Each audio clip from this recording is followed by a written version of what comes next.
न द्वितीयो न तृतीयश्चयते न पंचमो न षष्ठः सप्तमो नाशयुज्यते न अष्टमो न नवमो दशमो नाशयुज्यते य एतं देवम् एककृतं वेद।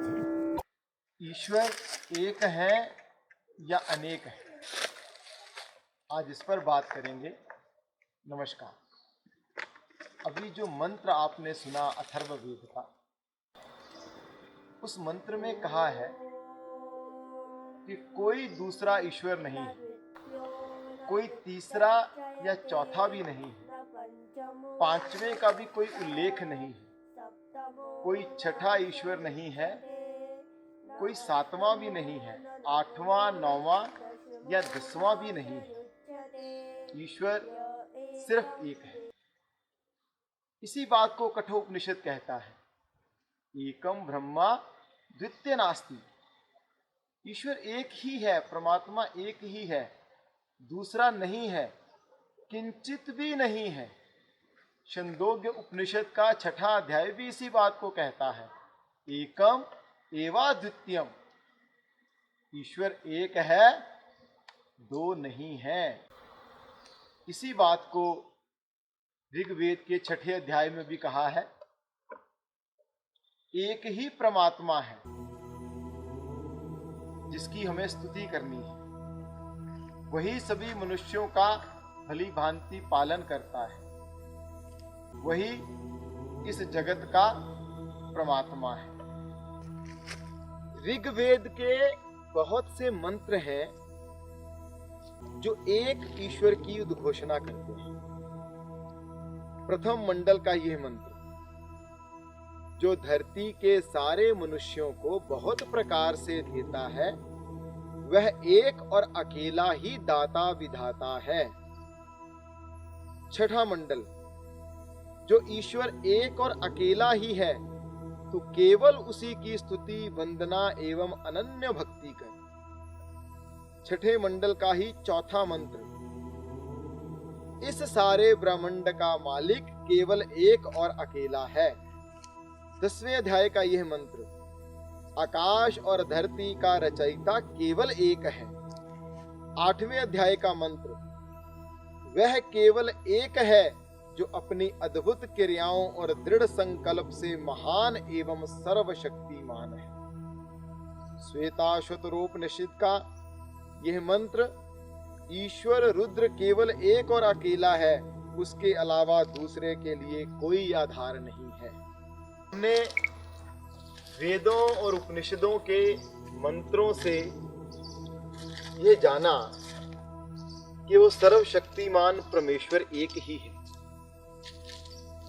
तो फिर हम उसको कई स्वरूपों में, कई नामों से क्यों जानते हैं? हिंदू धर्म में तो बहुत से देवी देवता हैं, बहुत से ईश्वर हैं।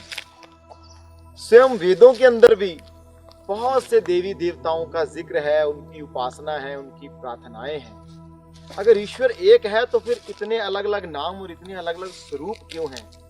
और अगर इतने अलग अलग स्वरूप हैं तो फिर ईश्वर एक कैसे है? इस बारे में भी वेदों और उपनिषदों ने बहुत स्पष्टता से कहा है। यजुर्वेद का यह मंत्र देखिए, वही तत्व ही अग्नि, वही आदित्य, वही वायु और वही चंद्रमा, वह ही शुक्र, वह ही ब्रह्मा, वह ही आप तथा वह ही प्रजापति नाम वाला है। यानी सब नामों में वही है। बात को कैवल्य उपनिषद भी बहुत स्पष्टता से कहता है।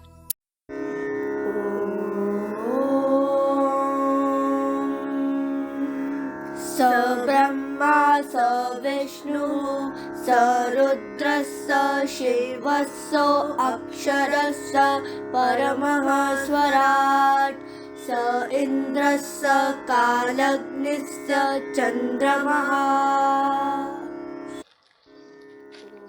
इस मंत्र में कहा है कि सब जगत के बनाने के कारण, सब जगत के बनाने से ब्रह्मा, सर्वत्र व्यापक होने के कारण विष्णु, दूसरों को दंड देकर रुलाने के कारण रुद्र, मंगलमय और सबका कल्याण करता होने से शिव हैं। जो सर्वत्र व्याप्त अविनाशी हैं इसलिए अक्षर हैं, स्वराट हैं क्योंकि स्वयं प्रकाश स्वरूप हैं, प्रलय में सबका काल और काल का भी काल है, इसलिए कालग्नि के नाम से भी उसी परमेश्वर को हम याद करते हैं। यानी ये जितने रूप हैं परमेश्वर के उसी एक ब्रह्म के हैं। ऋग्वेद के इस मंत्र को भी सुनिए। इंद्रम मित्रम वरुणम अग्निमाहुरथो दिव्यः स सुपर्णो गुरुत्मान् एकं सदविप्रा बहुधा वदन्त्यग्नि यमं मातरिश्वानमाहु। इंद्र मित्र यानी सूर्य, वरुण अग्नि, दिव्य जो दिव्य पदार्थों में व्याप्त है, सुपर्ण जिसके उत्तम पालन और पूर्ण कर्म है, गुरुत्मान जिसका आत्मा स्वरूप महान है, मातरिश्वा जो वायु के समान बलवान है। इन सारे नामों के पीछे एक ही सत्ता है, एक ही ईश्वर है।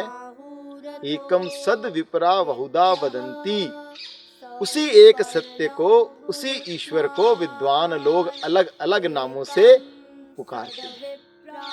बहुत स्पष्टता से कहा है कि जितने भी ये नाम हैं ये उसी एक ईश्वर की सत्ता के नाम है।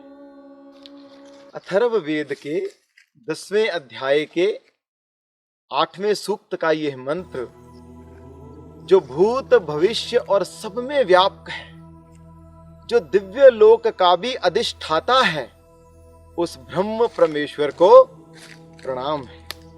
आप सबका बहुत बहुत धन्यवाद।